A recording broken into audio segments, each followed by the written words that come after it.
எல்லோருக்கும் வணக்கம். இன்றைக்கு என்ன செய்ய போறோம் என்றால், அம்மாவோட சேர்ந்து நாங்கள் இடியப்பம், ஆட்டாமா இடியப்பம் எப்படி செய்ய போறோம்னு பார்க்க போகிறோம். ஆட்டாமா இடியப்பம் சர்க்கரை வியாதி டயபிட்டிஸ் ஆக்களுக்கு இளம்பவும் நல்ல ஆட்டாமா இடியப்பம், புட்டு, தோசை நீங்கள் ஆட்டாமாவிலேயே சமைச்சு சாப்பிட்டீங்கன்னா டயபிட்டிஸ் உங்களுக்கு கொண்ட்ரோலில் ஓரளவுக்கு வரும்.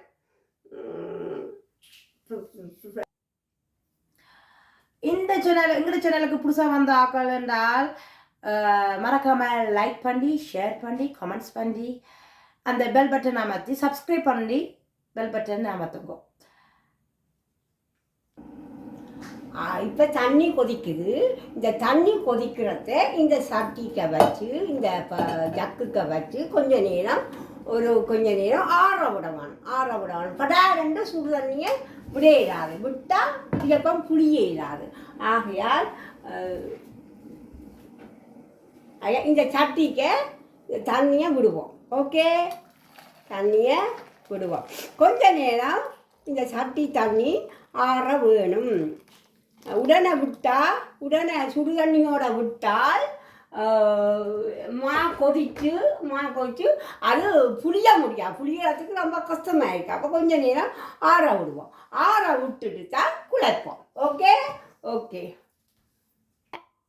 இப்பொழுது நான் ஆறி விட்டு கொஞ்சம் இனி போட்டு இதை குழைப்போம். இந்த சுடுதண்ணியை, இந்த இளம் சுடுதண்ணின்னா கொஞ்சம் வார்ந்த தண்ணியில் இந்த இடியப்பத்துக்கு குழைப்போம். ஓகே, குழைச்சி முடிய உங்களுக்கு என்ன மாதிரி என்று நான் சொல்லுறேன். ஓகே, இப்பொழுது குழைச்சாச்சு. ஓகே, அடுத்தது இந்த தட்டில் தான் எனக்கு இடியப்ப தட்டில் நான் வைக்கிறேன். இந்த தட்டில் தான் நான் இடியப்பம் புளிய போகிறேன். புளியறதுக்கு முதலாவது நான் ஒருக்கா எண்ணெய் விட்டு பூசினா காணும். ஒருக்கா இப்போ எண்ணெய் விட்டு நான் பூசி வச்சிருக்கிறேன். இனி நான் புளிய போகிறேன். இந்த தட்டில் இதுதான் என்ற இடியப்ப உரல். இதால் புளிய போகிறேன். ஓகே, பாருங்க புளியறது என்ன மாதிரி இந்த ஆட்டாமல் புளிஞ்சு எனக்கு வருது வேண்டாம், நைஸாக வரும். இந்த வடிவாக குழைச்சிட்டேன். இனி இது என்ன மாதிரி புளிய போகிறேன்றதை பாருங்க. இதால் நான் ஒரு சட்டுக்கு 1.5 இடியப்ப உரல் வைக்க போகிறேன். 1.5 இடியப்ப உரல் இதால் வைக்க. இந்த மாதிரி புளியுதாண்டு ஒருக்கா நீங்கள் பாருங்க. ஓகே, பாருங்க வாரேன்.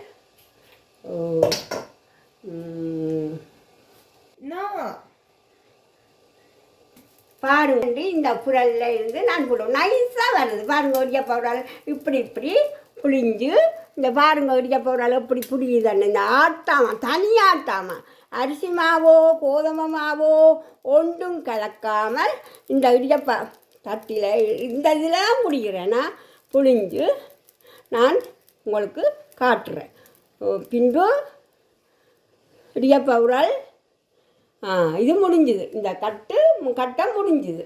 இனி அடுத்த உரலில் ஒரு பாதி அரைவாசியை புளிஞ்சு நாங்கள் அடுப்பில் வைப்போம்.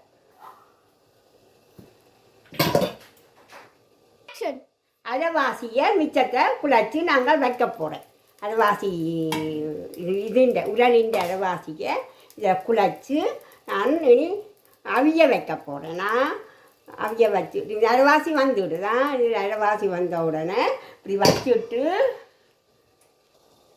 இப்பொழுது நான் அடுப்பில் அவிய வைக்கிறேன் இந்த இடியப்பத்தை. ஓகே,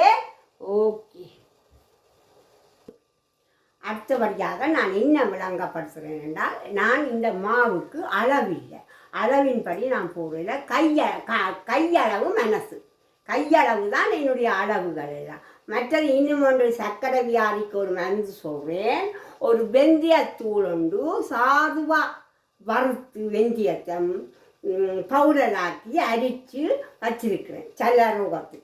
இதை நீங்கள் ஒவ்வொரு காலமையும் ஒரு கரண்டி விடியக்காலமை தண்ணியை நான் குடிக்க முன்னா விடியக்காலமை ஒரு கரண்டி போட்டு தண்ணியை குடிச்சிட்டு பிறகு டீயல் கோப்பியல் சாப்பிட்றத நீங்கள் சாப்பிடலாம். ஆனால் இது ஒரு நல்ல ஒரு மருந்து வெந்தயம். வெந்தயத்தை தூளாக்கி வச்சுக்கிறேன், சாதுவா வறுத்து தூளாக்கி வச்சுக்கிறேன். ஓகே பாருங்க, இந்த இடியப்பம் ஆட்டாமல் இடியப்பத்தை இந்த சொஃப்டாக இருக்கு. அப்படி சொஃப்டான இடியப்பம் பாருங்க, ஒரு நிமிஷத்துலேயே அவிச்சு போடலாமா. நீங்கள் தட்டு வச்சு மினக்கட்டு பாருங்க. அடுத்ததில் புளிய போட பாருங்க, அடுத்தது புளிய போட பாருங்க. அப்போ புளியக்க அடுத்ததுலையோ இன்னும் ஒரு ரெண்டு தரம் வச்செடுக்க சரி, அவ்வளோதான். கதை நேரம் செல்லாது, உடனே எல்லாம் அலுவலை முடிக்கலாம். நல்ல பதமாக வந்திருக்கு பார்த்தீங்களா, இடிக்கப்பம் ஆட்டாமல் இடிக்கப்பம் நல்ல பதமாக வந்திருக்கான்.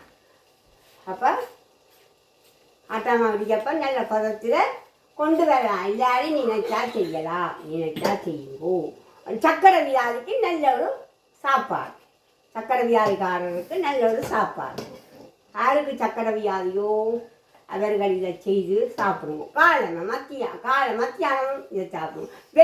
வெந்தயத்தூள் மத்தியானம் இடியப்பமோ புட்டோ என்னென்னாலும் சமைச்சு தோசை அவிச்ச மாவில், அதுவும் அவிச்ச மாவில் ஒரு கொஞ்சம் பச்சை மாவில் ஒரு கொஞ்சம் போட்டு தோசை சுட்டு சாப்பிடுங்க. ஓட்டு விற்கணும் ஆட்டா மாவில் இல்லை கோவில்.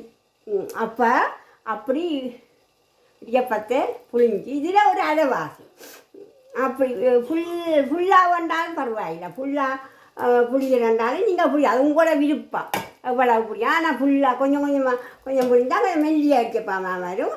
கணக்கை நீங்கள் புளிஞ்சிங்கன்னா மொத்த இடிக்கப்பமாக வரும், அவ்வளோதான். மற்ற முறையில் எல்லாம் ஒன்று தான், ஆனபடியாக அது உங்களோட விருப்பம். ஓகே, ரெண்டாவது இடியப்பம் அவிஞ்சு கொண்டு இருக்குது. இதை நான் இப்போ இதுக்குள்ளே பிச்சு போடுறேன். பிச்சு போடுறேக்க ஓகே எல்லாம். ரெண்டாவதாக அவிச்ச இடியப்பம் நைஸாக வந்து விட்டுறேன். அடுத்தது நான் மூன்றாவதுக்கு அது ஒரு 2 தட்டு 3 தட்டோட முடிஞ்சு விடும். இந்த இடியப்பம் 3 தட்டோட முடிஞ்சு விடும். ஓகே, இனி 3வது தட்டோட இந்த இடியப்பம் முடிய போகுது. ஓகே என்ன வேண்டாம், 2வது தடவை நான் புளிஞ்ச இடியப்பத்தை இப்படி பிச்சு போடுறேன்னா நல்ல வடிவாக வந்திருக்கு பார்த்தீங்களா. நல்ல 2வதாக அவிச்ச இடியப்பத்தை புளிஞ்சு பிச்சு போடுறேன்னா புளிஞ்ச இடியப்பத்தை. ஓகே பாருங்க, என்னுடைய இடியப்பம் பஞ்சு மாதிரி வந்திருக்கு பாருங்க, நல்லா சாஃப்டாக பஞ்சு மாதிரி வந்திருக்குது பாருங்க. நீங்களும் செய்து பாருங்க.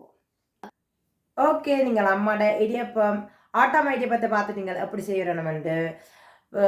சின்ன பிள்ளைங்களும் சாப்பிடலாம், ஹெல்த்துக்கும் நல்லது.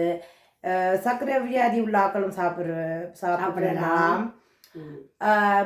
மீண்டும் இப்படியான நாங்கள் சமையல் செய்து நீங்களும் செய்து பழகுங்கோ. உங்களுக்கு இந்த வீடியோ செய்து பாருங்க. இந்த வீடியோ பிடிச்சிருந்தால் லைக் பண்ணுங்க, கமெண்ட்ஸில் போடுவோம் உங்களோட அபிப்பிராயம் என்ன போடுங்க. மறக்காம சப்ஸ்கிரைப் பண்ணுங்க எங்களோட சேனலை. அடுத்த வீடியோவில் இன்னொரு வீடியோவில் சந்திப்போம். பாய்.